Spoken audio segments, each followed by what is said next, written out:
Oye tú, cara almendra, este vídeo es una directa continuación de este otro que tienes en pantalla, así que no te olvides de pasarte por ahí. Así que ahora sí, démosle a la segunda parte del análisis a Obito Uchiha.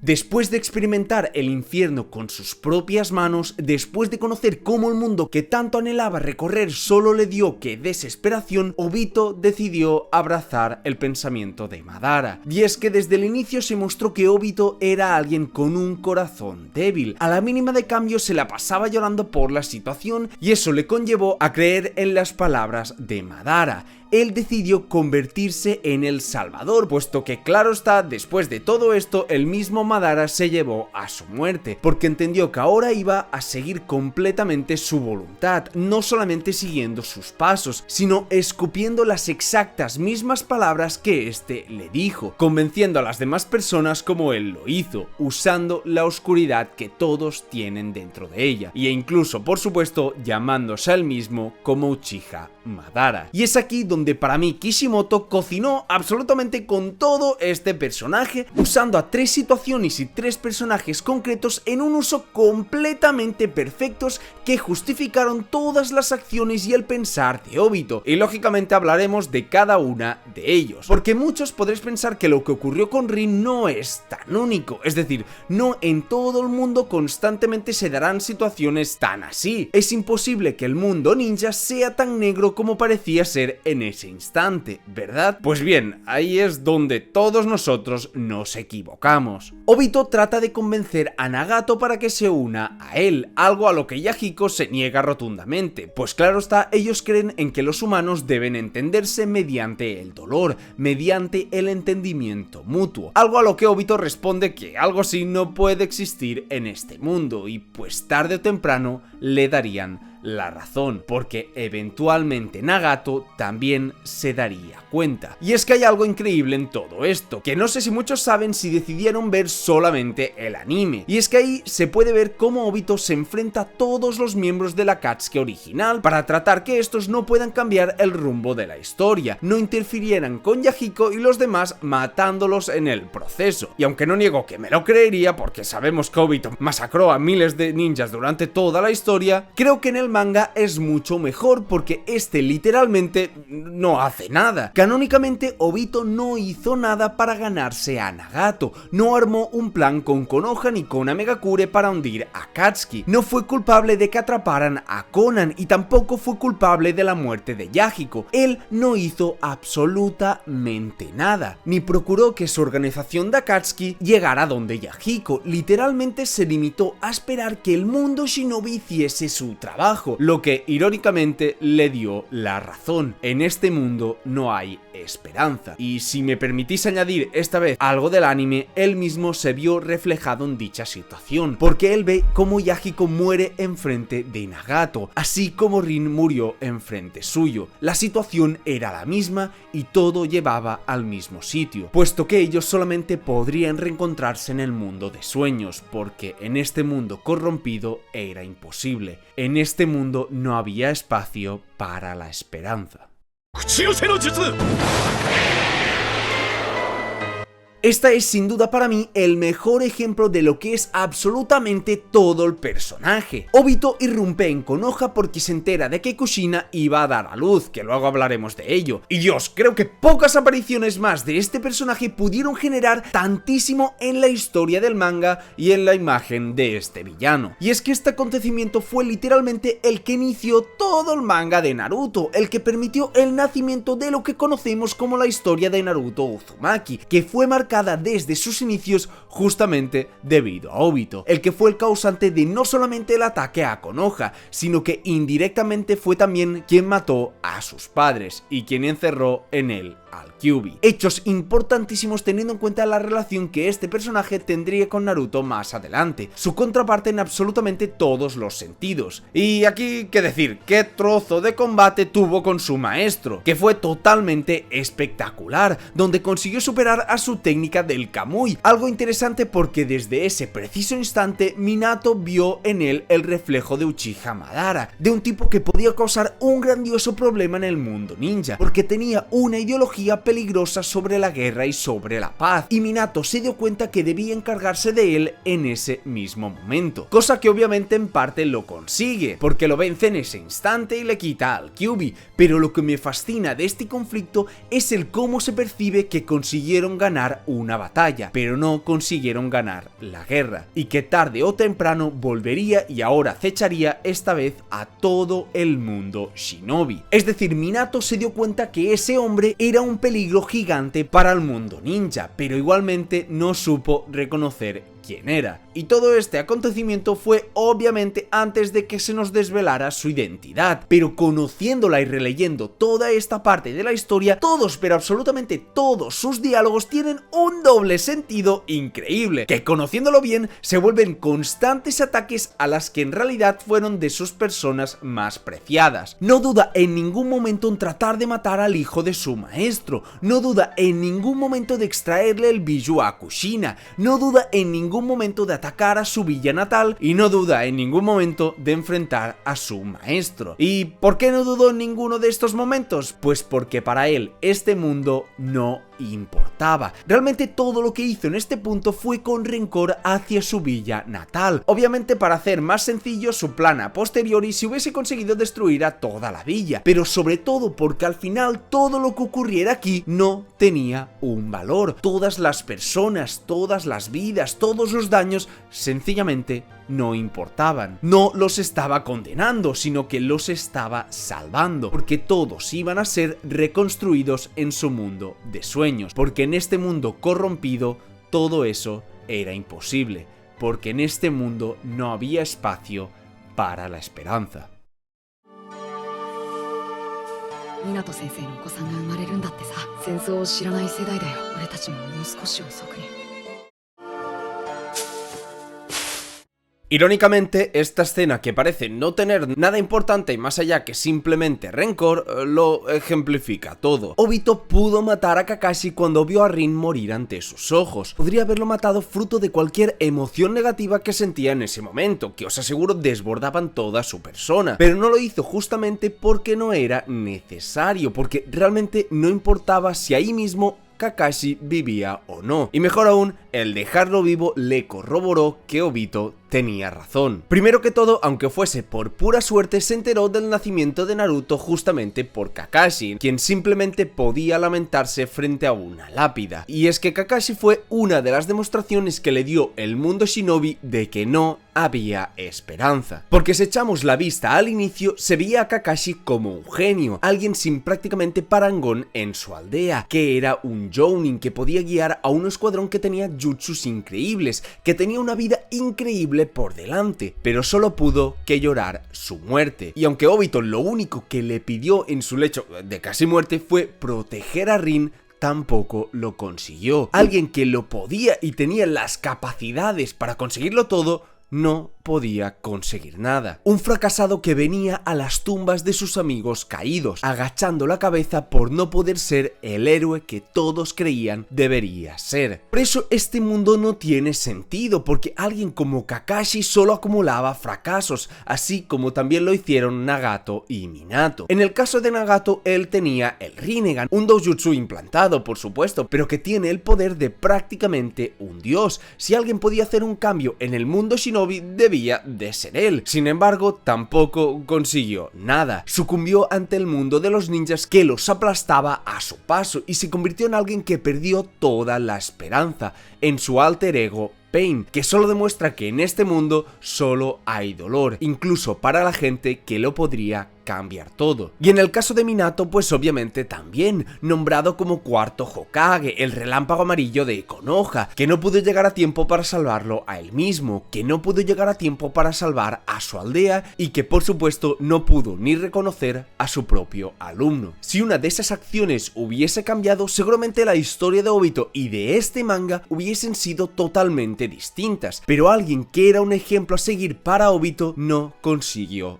nada. Al contrario, solamente acumulaba fracasos pese a ser eso, un elegido. A mi vista, esta fue una maravilla para la construcción de Obito, porque claro, abrazó la ideología de Madara, pero esta se necesitaba nutrir de algo para mantenerse viva a través del tiempo, y el propio mundo se lo mostró, le dio la respuesta a Obito. Ni Kakashi, ni Nagato, ni Minato, que deberían ser ganadores, eran en realidad todos y cada uno de ellos unos perdedores. Y es que lo mejor no es esto, porque no solo con las personas que se encontró, sino también los viajes y los diferentes lugares que visitó le siguieron confirmando todo esto. Y eso, amigos míos, es perfecto para ahora sí erigirse como el mismísimo diablo en la historia conocida como Naruto.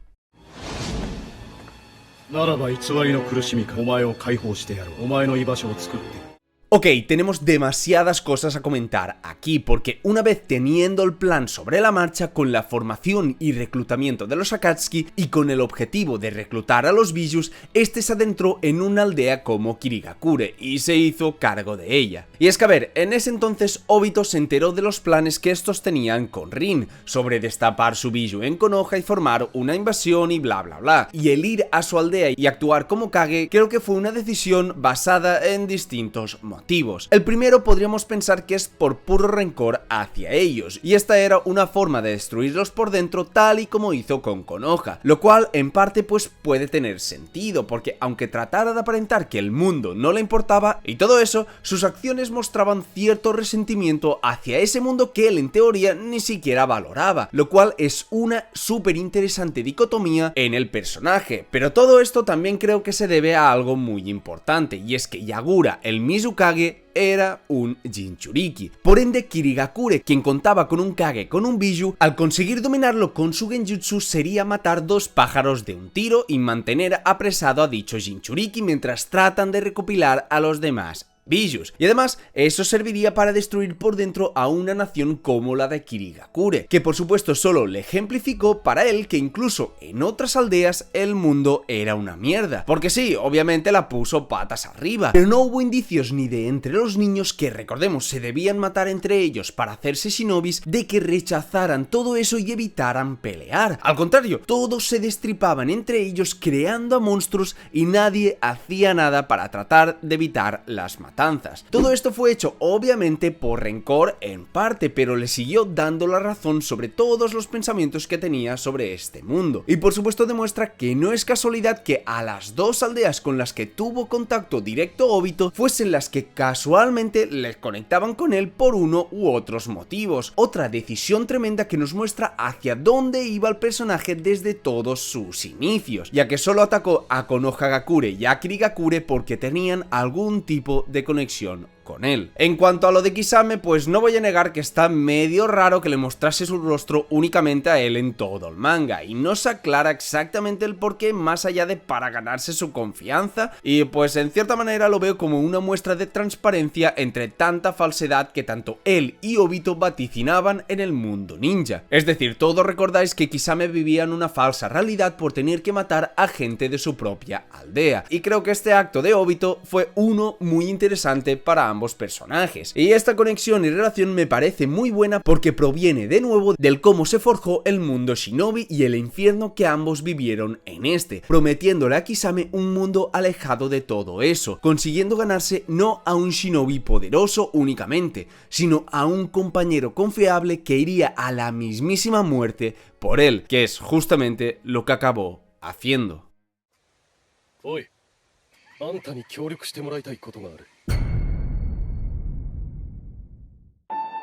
La masacre Uchiha es otro ejemplo de lo que estamos viendo y de cómo el anime ayudó mucho a la construcción de este villano. Ya no solamente por darle la voz de Madara cuando estaba enmascarado, lo que joder sí que le daba un estilo al pibardo carita refachera, sino sobre todo porque le dio varios momentos ajenos al manga que construyeron a ese ser antagónico del universo de Naruto. Por ejemplo, por algún motivo que hasta día de hoy no entiendo, lo representaron como el asesino del amigo de Itachi, lo que le llevó a despertar al Sharingan a este mismo. ¿El por qué tomaron esta decisión? Ah, pues no sé. Y también decidieron darle la responsabilidad de matar a Izumi, la novia de Itachi, y a toda la policía militar, que son cosas un poco irrelevantes, pero que yo al menos recuerdo muchísimo al pensar en este personaje, y ayudó a que la Vox Populi lo reconociese como el tipo enmascarado autor de prácticamente todo lo malo de esta historia. Pero vaya, este acontecimiento como tal, pese a que lo podamos pasar por alto, es también bastante importante, ya que teniendo en cuenta que él no estaba involucrado en el conflicto Uchiha, de igual forma vio el cómo su propio clan trataba de destruir su aldea y cómo precisamente esta aldea tomaba cartas en el asunto con el personaje de Itachi como doble espía para destruir al clan, quien fue justamente quien lo contactó a él porque no podía hacerlo solo. Es decir, la paz próspera que consiguió Konoha fue usando a un ninja de su propia villa en una encrucijada y a un criminal ajeno a dicha villa para salvarla de un conflicto a gran escala. La paz de Konoha se consiguió a través de la muerte y el sufrimiento, y de nuevo él no tuvo prácticamente nada que ver en el núcleo del conflicto. Aunque bueno, es verdad que esto se vio provocado justamente por el ataque del Kyuubi que él mismo provocó, y el ver cómo los Uchiha quedaron aún más relegados en Konoha. Pero también debemos entender que esto era algo que se estaba cargando desde hace literalmente años, desde que Tobirama estuvo al cargo. Es simplemente algo que tarde o temprano iba a ocurrir entre los Uchiha y Konoha, una relación que se mantuvo por pura cordialidad, pero que con el tiempo se iba erosionando cada vez más, y el simple contexto hizo lo que le estuvo enseñando durante toda su vida el mundo ninja: mostrar las sombras que cubrían a todo este. これで僕も暁のメンバーに入れますかね。そんなに簡単にいくか。いいじゃないか。入れてあげればトビはいい子だ。 Esta fue la primera aparición de Obito en Naruto Shippuden, o más bien debería llamarlo como su alter ego Tobi. Y aquí hay ciertos aspectos a tocar, porque en el vídeo que os he mostrado, este deja como entrever si este personaje fuese otro completamente, porque Zetsu dice algo como si le dejaban entrar o no en Akatsuki, cosa que no tiene mucho sentido, puesto que si alguien sabía quién era la cara de ensaimada esta, era obviamente el cara de Espinaca. Pero creo yo que esto se puede interpretar de dos formas: o que Kishimoto no tenía pensado realmente quién era este y fue improvisando por el camino, algo que a mi parecer es bastante imposible, pero creo yo que esto se puede interpretar de varias formas: o que Kishimoto no tenía pensado realmente quién era este y fue improvisando por el camino, algo que a mi parecer es bastante imposible, o que se puso tanto en el papel del Zetsu que se cagaba encima que tenía que hacer el tonto incluso cuando estaban solos, lo cual sería un poco raro, no lo voy a negar, o que también Obito dice que ahora es un buen momento para infiltrarse ya que han perdido un miembro de los Akatsuki, a lo que el Zetsu negro no está tan de acuerdo, puesto que su plan de literalmente años no quiere que se arruine porque lo descubran o algo así si su actuación de Tobi no es realmente buena, porque al final estaba rodeado de ninjas de alto nivel y podría acabar siendo pillado, obviamente, pero el Zetsu blanco está de acuerdo con que se una porque la actitud que tiene Tobi a fin de cuentas es exactamente la misma que ha adoptado del otro Zetsu blanco. Entonces, al conocerlo bien, cree que el plan de Tobi de infiltrarse como un tonto mientras él realmente es el líder de todo, pues cree que puede ser una buena manera de salir del paso, porque literalmente nadie se va a pensar que es el líder de Akatsuki haciendo el tonto y haciendo bromas sobre cacas y este tipo de cosas. Y realmente yo no sé si Kishimoto fue con estas intenciones o no con toda esta conversación. Lo que está claro es que queda bastante en el aire y no se entiende exactamente el por qué hablaron de esta forma, pero bueno, ahí va una interpretación que puede ser interesante.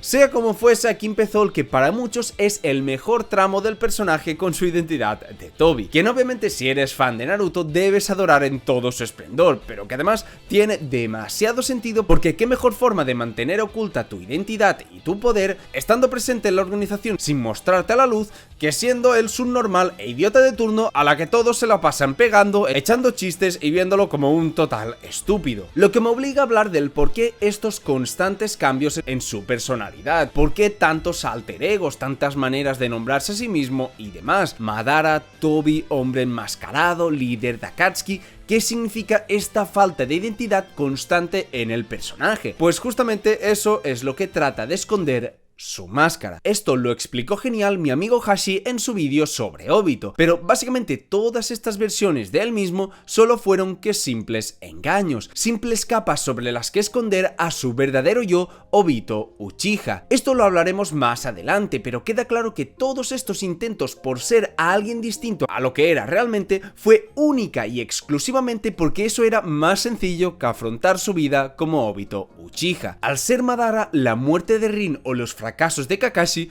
no tenían importancia, ya que ni siquiera sabía quiénes eran. Al ser el hombre enmascarado, el enfrentarse a su maestro no tenía importancia, puesto que ese era solamente Minato Namikaze de Konoha. Las máscaras que llevó durante toda la serie no sirvieron solamente para esconder su identidad, sino también para esconder sus traumas, esconder su dolor y huir de su propio ser. Y esto me lleva a hablar también sobre su habilidad, es decir, el Kamui, una rotísima, nadie lo va a negar y ahora lo vamos a hablar, pero que también guarda demasiado teniendo en cuenta de quién proviene este jutsu, porque como sabemos los Uchiha obtienen poder al experimentar el odio, o mejor dicho, la pérdida del amor. Así fue con todos los Mangekyou Sharingan de los Uchiha más importantes, y justamente el de Obito fue la pérdida de amor más grande de todo este manga. Las razones creo que las hemos dicho ya, pero vaya, debemos entender que Rin era absolutamente todo para Obito, y el poder que obtuvo debido a ello fue equivalente a este, un poder que literalmente le permitía, irónicamente, evadirse de la realidad. Y es que todo el personaje gira en torno a este concepto y su poder característico no podía ser menos. El primero que todo, poder hacerse intangible es una muestra del cómo, en cierto sentido, él ya no existe en este mundo. Al perderlo todo pareciese como si ni siquiera fuese parte de este mundo, que al perder a Rin no podía permanecer en este. Esto ejemplifica su escena al tratar de tocarla tras su muerte, el ser realmente un ente más que una persona que va vagando por la tierra, y literalmente su habilidad de teletransportarse le permitía viajar a otra dimensión, es decir, de forma no irónica se evadía de este mundo, se evadía de la realidad gracias a su poder. Y esto obviamente no es casualidad, por favor, no me creo que todo esto sea solamente algo al azar, sino más bien ejemplos del cómo el personaje desde su inicio en la historia, con su aparición en Enmascarado y sus constantes apariciones con el Kamui durante todo Shippuden, no fueron más que piezas del puzzle que Kishimoto planteó con el personaje, y obviamente también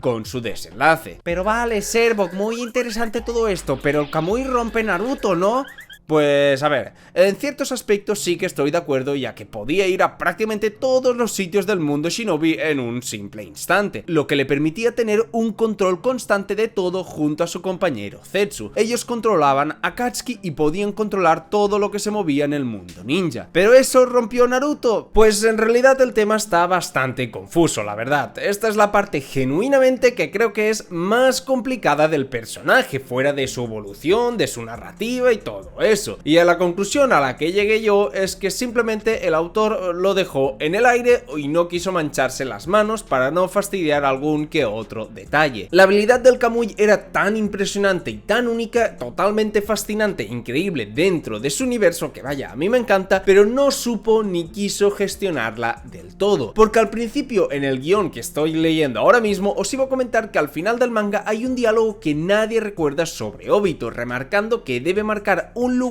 de la dimensión de Kaguya para poder teletransportarse luego. Pero luego de ver todas las apariciones de nuevo suyas en todo el manga, no sé si se refiere a que luego de haber marcado la dimensión puede teletransportarse ahí y por eso pudo volver, o que realmente había marcado un sitio en concreto como si fuese una especie de Hiraishi. Y no sé si esto puede llegar o no a tener sentido, ya que por ejemplo es capaz de teletransportarse al lado de Sasuke después de haberse ya ido en la saga de los 5 Kages. Entonces debemos interpretar o que pueda hacerlo sin marcas como parecía en un inicio, o que acaso le puso una marca a Zetsu blanco o incluso al propio Sasuke, y eso me lleva a hacer más preguntas del por qué no hizo un método similar con los Jinchurikis, y eso también me hizo pensar que quizás no quería hacerlo porque reunir a los Jinchurikis y meterlos en el Genjutsu a todos mientras trata de sellarlos en el Gedomazo, él solo, aparte de que tardaría meses porque, como recordemos, incluso siendo el grupo completo tardaban días enteros, por lo que hacer todo esto facilitaría que los enemigos lo pudieran encontrar, porque pasarse literalmente un año para sellar a los Jinchurikis le daba un montón de tiempo para que las villas lo trataran de encontrar. Pero también tenemos que recordar que no es cierto que se pueda teletransportar sin ton ni son,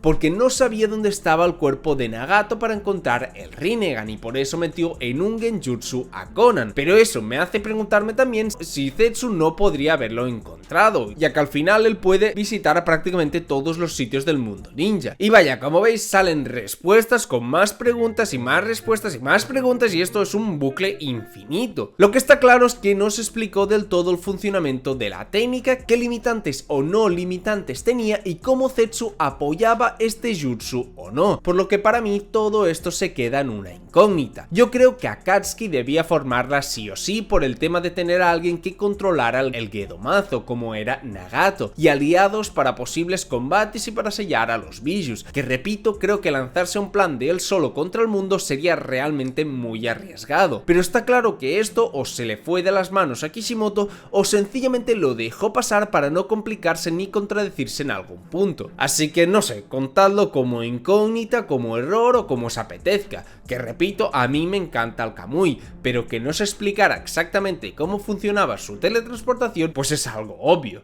Una vez presenciado el combate de Deidara contra Sasuke, una vez sido presentado el personaje de Tobi y habernos reído con él en el primer tramo de Shippuden, la revelación de que era en realidad el líder de Akatsuki es fascinante, juntado por supuesto a esta secuencia de top huidas del anime cambiando la voz, que joder, qué manera de cambiar en un instante toda la visión que podíamos tener del personaje en ese momento, tanto como lectores como por supuesto Naruto y los demás, ya que esa fue la primera vez que actuó delante de ellos como el verdadero líder en las sombras, y eso lo hizo porque ya en mitad de Shippuden empezaba a dar los últimos pasos para su plan, y uno de esos pasos era claramente el resultado entre el combate de Sasuke e Itachi. Primero, y lo que es obvio, la muerte de Itachi. Eso era algo importantísimo y necesario para él. Es decir, en la serie no se dejan claro exactamente el por qué necesitaba que dejara de estar a su lado. Obviamente era para romper el pacto de que no atacaría a Konoha, pero nunca se supo si fue por respeto a su promesa o por miedo a enfrentarlo. A mi modo de ver, debía ser la segunda, entendiendo que no es que temiera a Itachi como tal, sino más bien que para qué buscar una pelea directa contra él sabiendo los problemas que podría tener y lo chetado que estaba cuando iba a pelear con su hermano a muerte y eventualmente morir. Es por eso que interceptó a Konoha haciendo el tonto, porque necesitaba que el combate se diera tal y como Itachi quería, y por supuesto también como Obito quería, porque no solamente le importaba el perder a ese tipo que le era un problema para su plan, sino que también porque quería ganarse a Sasuke. Y todo lo que ocurrió en esa cueva, a mi forma de entender las cosas, fue totalmente perfecto para el personaje, porque nos contó toda la historia de los Senjus y los Uchiha, toda la discriminación de la villa hacia los Uchiha, todo el incidente del Kyuubi y toda la verdad de Itachi, verdades a las que prácticamente nadie sabía en el manga. Él tenía las respuestas, por eso era tan creíble que él fuese realmente Madara Uchiha, pero es por eso, justamente por su capacidad de huir de la realidad y adoptar otras personalidades, que también supo adoptar la forma de manipular de Madara. Y es que lo más interesante de todo lo que le cuenta a Sasuke es no contarle, por obvias razones, que el ataque del Kyuubi fue justamente obra suya. Eso es lo que provocó el todavía más descontento de la villa hacia los Uchiha, el posterior golpe de estado y el sacrificio de Itachi. Pero como bien aprendió a hacer Obito, usó absolutamente todos sus recursos para contar la historia que más le beneficiaba a él, consiguiendo que Sasuke buscara venganza contra su villa y por ende ganar sobre él. Pero ¿por qué hizo todo esto? ¿En verdad tenía un fetiche y no solo escondía su cara por ser Obito, sino para no mostrar la cara de tremendo pajín al ver los firmes glúteos de Sasuke? Pues obviamente, es que me parece absurdo que tenga que decir esto, pero obviamente no, joder. Y esto va relacionado con Nagato. Algo que comenté en su análisis es que jamás Obito confió plenamente en Pain. Este siempre en todas sus misiones ponía en duda de que realmente fuese tan poderoso como se creía. Él siempre predijo que de una u otra forma Nagato podía morir y gran parte de su plan se fuera al traste. Obviamente no esperaba que lo que pasara fuese que usara al Rinne Tensei en Konoha y fuese evangelizado por Naruto, que luego lo hablaremos también. Pero lo que está claro es que Nagato no llegase a los últimos pasos de su su plan siempre fue una posibilidad que él tuvo en mente. Y por eso necesitó como paso importante para su plan controlar y usar a Sasuke como repuesto de alguien que pueda controlar el Gedomazo, o en su defecto contar con 2 Mangekyo Sharingans ultrapoderosos que le sirviesen para su plan, así como reclutó todos esos Sharingans en la masacre Uchiha, todas cosas con lógica y explicadas por el propio Obito en la serie, pero que claro está, parece que la gente se vio Naruto por TikTok o con los glúteos que no son tan firmes como los de Sasuke, por supuesto. Y hablando de cosas polémicas, después de esto, de que uniera a Sasuke a los Akatsuki, de que este fuese totalmente idiota y se dejase engañar por los tentáculos, este de nuevo lo manipuló para que fuese a la reunión de los 5 Kages y armara obviamente un buen lío, tratando de tomar como rehén a un Kage, cosa que obviamente tampoco se consiguió. Pero bueno, ¿dónde está la polémica en todo esto?, os preguntaréis. Pues obviamente en esta escena. Yo, hanashi demo dou da? Uzumaki Naruto. Y si hablamos de cosas malentendidas en este personaje, es sin dudas este momento. Y es que sí, por supuesto que Obito pueda teletransportarse de esta forma tan absolutamente rotísima cerca de Naruto, demuestra que prácticamente rompe este manga. Lo que muchos pasan por alto aquí, pese a que el mismo Obito lo dice, es que él vino solo y exclusivamente a hablar. ¿Pero por qué? Esto es una conveniencia sin bases y sin sentido que solamente se usa para que el villano no atrape al protagonista y se acabe la serie. Pues eso no es verdad. Anteriormente dije que Obito ya pensaba que Nagato podía fallarle y podía morir en combate, pero nunca jamás en su vida creyó que moriría traicionándole y cambiando de bando. Jamás pensó que alguien como el llamado Pain, que era la manifestación del dolor en el mundo shinobi, en los últimos momentos de su vida recuperaría la esperanza y abandonara el mundo trágico de los shinobis por la creencia de que Naruto podía cambiar el destino aciago que se cernía sobre todos los shinobis y transformarlo en un mundo de paz. Esto es lo que le hace sentir interés por Naruto, el cómo consiguió cambiar a Nagato. No, mejor aún, puesto que la palabra cambiar en Obito en este punto no tiene sentido, porque como dijimos, para él no existe la esperanza. Para Obito, Naruto no cambió a Nagato. Naruto consiguió manipular el corazón débil de Nagato, usó su fácilmente influenciable para que su villa pudiese volver a la normalidad, pero jamás desde el punto de vista de Obito que le devolviese la esperanza. Esto es tremendamente interesante porque esta fue la primera vez que su pensamiento se pone en tela de juicio, que alguien desafía todo lo que él vio durante toda su vida, y es la primera vez donde no diré que dudara de su plan, pero sí que sintiera que algo era distinto. Por eso fue a ver a Naruto y tratar de entender el por qué ocurrió esto. Y más aún, aquí dice explícitamente que él y Sasuke tarde o temprano se enfrentarán, por voluntad propia o por lo contrario él los empujará a que se enfrenten. Lo que nos dice que en cierta manera el tener a Sasuke a su lado también serviría para esto, para reafirmarse de que alguien como Sasuke, un Uchiha como él que experimentó el dolor de este mundo, que había tomado el camino de la venganza, tampoco podía cambiar el camino que escogió, por mucho que se dieran indicios del cambio, que por mucho que cambiara Nagato jamás podría cambiar a Sasuke, ni por supuesto jamás podría cambiar a él mismo. Eso justifica todavía más todo lo que hizo con Sasuke, usarlo como peón para el Gedomazo y para reafirmarse en su decisión. Al implantarle los ojos de su hermano, al ver que poco a poco iba cayendo más en las garras de la venganza y el odio, Sasuke tomaría un camino similar al de Nagato y al suyo, sumergiéndose en la oscuridad, preparándolo todo para que derrotara a su paso a aquel chico que cambió a Nagato, que le generó interés y que posiblemente quería que Sasuke peleara contra él, para no tener que enfrentar a ese chico, porque al final sería como enfrentarse a sí mismo.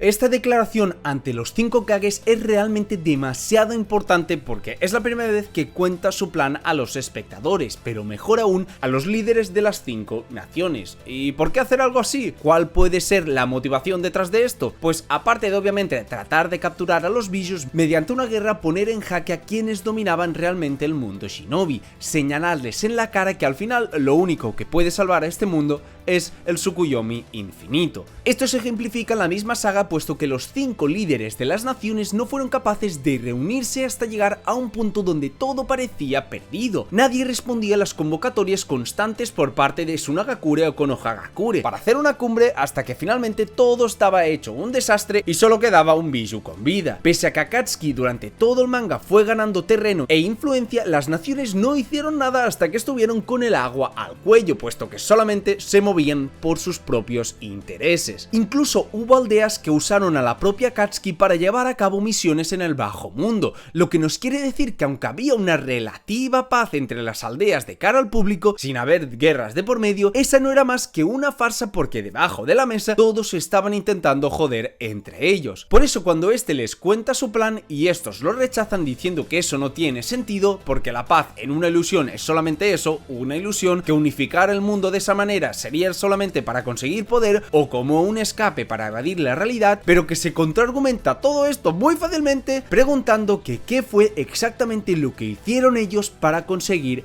esa paz, cuáles fueron los actos hasta este punto. Pues ya os lo digo yo, no hicieron nada. El cambio que hubo en las 5 aldeas empezaron a formarse a raíz de esta cumbre, de la influencia de Gaara y posteriormente de Naruto, pero hasta este punto los Kages no consiguieron nada, y Obito lo único que hizo es señalar con el dedo que este mundo no tiene esperanza, y los 5 líderes de las naciones deberían saberlo también, puesto que jamás vieron ninguna luz. Y es que en serio creo que esta interacción es fascinante, porque demuestra que hasta este punto en el mundo shinobi no se había dado ningún cambio, pero justamente esta declaración de guerra serviría para irónicamente iniciarlo. Es por eso que aquí mandó a Kisame a obtener información de la ubicación del Hachibi y del Kyubi, puesto que su intención era tratar de raptarlos mientras las naciones se enfocaban en la guerra, y en caso contrario provocar que los Bijus tuvieran que pelear en esta y capturarlos ahí. Aunque claro, antes, por si no quedaba claro aún quién era este personaje, Kishimoto nos definió al detalle quién era este y qué representaba antes de la Cuarta Guerra Ninja.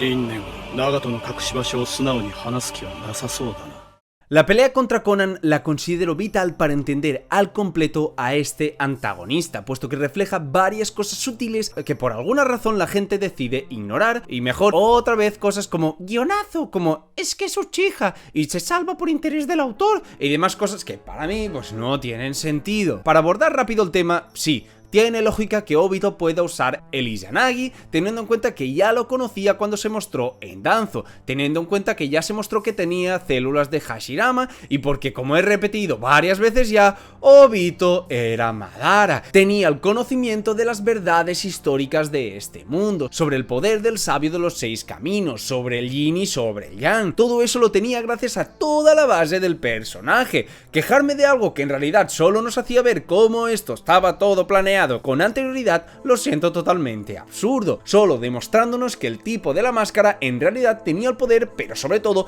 el conocimiento para hacer temblar al mundo, y su victoria sobre Conan es solo un ejemplo de ello. Es más, esto va mucho más allá cuando revela que en realidad fue él quien incitó a Yahiko a crear la organización de Akatsuki, y peor aún fue él quien le dio el Rinnegan a Nagato. El autor lo único que hacía aquí era darnos y más pruebas que todo estaba bajo su control, todo formaba parte de su plan y realmente nadie podía ganarle por ello, porque era Madara Uchiha. Aunque bueno, lo que no entiendo es exactamente cómo influenció a Yahiko para ello. Lo de los ojos de Nagato está claro que fue Madara Ozetsu con anterioridad, pero lo de Yahiko jamás se deja entrever cómo lo hizo y nunca se menciona como tal en el manga ni en ningún sitio, y eso sí que siempre me ha parecido algo muy extraño. Pero vaya, lo que estaba claro es que quien tenía el control sobre todo lo que ocurría en Akatsuki y en el mundo ninja era Obito. Además, su enfrentamiento contra la ninja del origami, aparte de ser un bastante buen combate, sirve como una declaración de la pérdida del sueño de encontrar la paz que tenían los ninjas de Megakure, es decir, el sueño de Nagato, Yahiko y Conan, pero como ese, aunque Obito no pudiese verlo, sería transmitido en Naruto. Pero eso no significaba que no estuviese interesado, ya que aquí, por segunda vez consecutiva, Obito mostró interés en Naruto. Esto se ejemplifica demostrando que lo primero que hace al enfrentar a Conan es preguntar directamente el por qué decidieron traicionarlo, si realmente creían que Naruto era tan valioso como para abandonar su organización, su plan y el objetivo por el que lucharon gran parte de su vida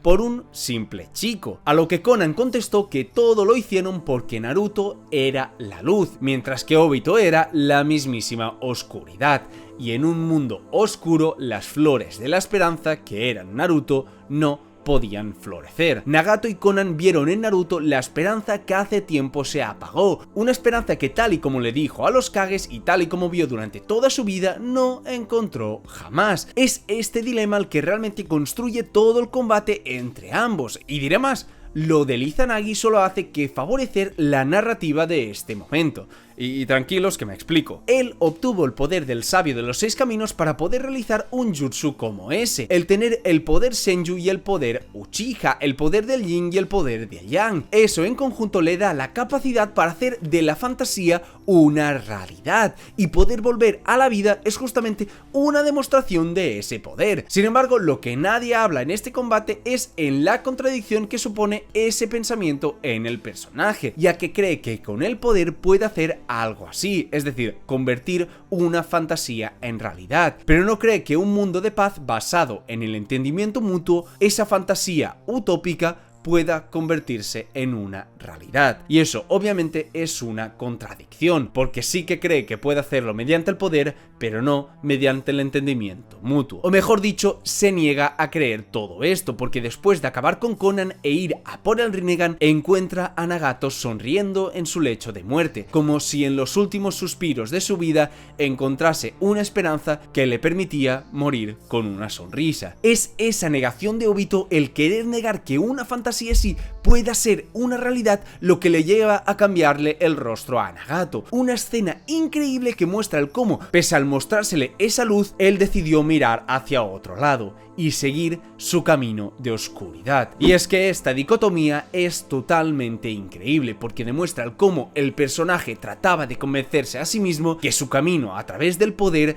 del Tsukuyomi infinito era la única manera de hacer de un mundo de fantasía una realidad. Y aunque se le mostraron indicios de que mediante el entendimiento mutuo se estaba empezando a formar algo así, él jamás quiso admitirlo. Y por eso todo esto es perfectamente construido para el personaje de cara a la última saga del manga, porque aunque no lo parezca, la Cuarta Guerra Ninja es también la historia del cómo Obito Uchiha, en un mundo corrompido, pudo recuperar la esperanza. Y bueno, como os dije en la anterior parte, pues esto iba a ser un solo vídeo sobre Obito, pero obviamente era demasiado largo, por lo que por hoy está bien aquí. Preparaos, porque próximamente se viene el desenlace del mayor antagonista de este manga, y que, como dije, sería el camino de Obito hacia la búsqueda de la esperanza.